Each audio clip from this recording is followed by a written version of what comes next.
Wherever you go, whatever you do, throw a little attitude. Omax, Vest and Briefs. தீபாவளினா பளிச்சுன்னு ஞாபகத்துக்கு வர்றது பட்டு, பட்டாசு, பலகாரம். பலகாரம்னா ஞாபகத்துக்கு வர்றது மந்த்ரா கடலை எண்ணெய். அபார ருசி, ஆரோக்கியமான உடல் நலம். தீபாவளி அன்னைக்கு மட்டும் இல்ல, என்னைக்குமே கிச்சன்ல இருக்க வேண்டியது மந்த்ரா கடலை எண்ணெய் தான். டெல்லியில் அமித்ஷா பழனிசாமி சந்திப்பு நேற்று முன்தினம் இரவு நடந்தது. அப்போது அமித்ஷா தரப்பில் பேசப்பட்ட விஷயங்கள் குறித்து பாரதிய ஜனதா வட்டாரங்கள் கூறியதாவது: அனைத்து சமுதாய மக்களையும் அதிமுகவும் கூட்டணி கட்சியினரும் இணைந்து அரவணைக்க வேண்டும்.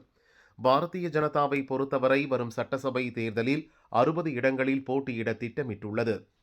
வெற்றி வாய்ப்புள்ள இடங்களும் கண்டறியப்பட்டுள்ளன. குறிப்பாக கொங்கு மண்டலத்தில் பாரதிய ஜனதா வலுவாக உள்ளதால் அங்கு அதிக தொகுதிகள் தர வேண்டும்.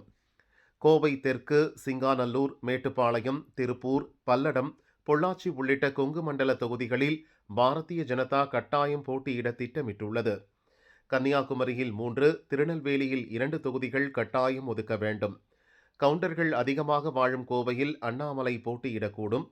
அவர் அந்த பகுதியில் செல்வாக்குடன் இருப்பதால் அவரை தேர்தல் பிரச்சாரத்தில் முழு வேகத்தில் பயன்படுத்த பாரதிய ஜனதா திட்டமிட்டுள்ளது. பாமகவின் ஒரு பகுதியாக இருக்கும் அன்புமணி தரப்பு தேசிய ஜனநாயக கூட்டணியில் இணைந்தது வரவேற்கத்தக்கது. ராமதாஸையும் நம் கூட்டணிக்குள் கொண்டு வந்தால் மட்டுமே வன்னியர் மக்களின் ஒட்டுமொத்த ஓட்டுகளும் கிடைக்கும். தென் மாவட்டங்களில் அடர்த்தியாக இருக்கும் முக்குலத்தூர் சமுதாய ஓட்டுகள் முழுமையாக கிடைக்க அமமுகவும் கூட்டணியில் இருக்க வேண்டும்.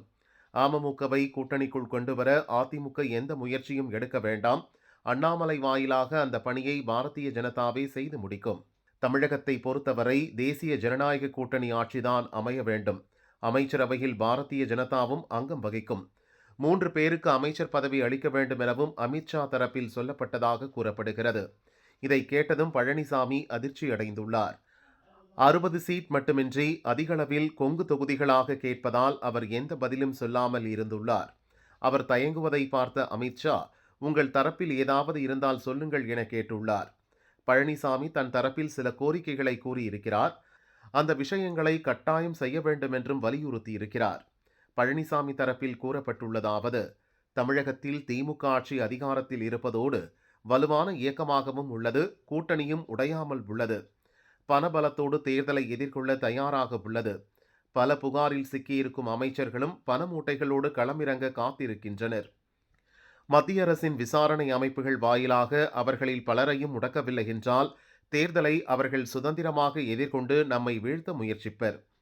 அமைச்சர்கள் துரைமுருகன், நேரு, பெரியசாமி உள்ளிட்டோர் மீது ஏற்கனவே அமலாக்கத்துறை வழக்குகள் உள்ளன. முன்னாள் அமைச்சர் செந்தில் பாலாஜி தீவிர தேர்தல் பணிகளில் ஈடுபட்டுள்ளார்.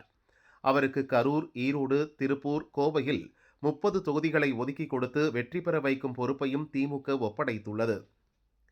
தேர்தல் பணிகளை திட்டமிட்டு செயல்படக்கூடிய செந்தில் பாலாஜியை இதே வேகத்தில் செயல்படவிட்டால் நம் கூட்டணிக்கு பின்னடைவு ஏற்படும்.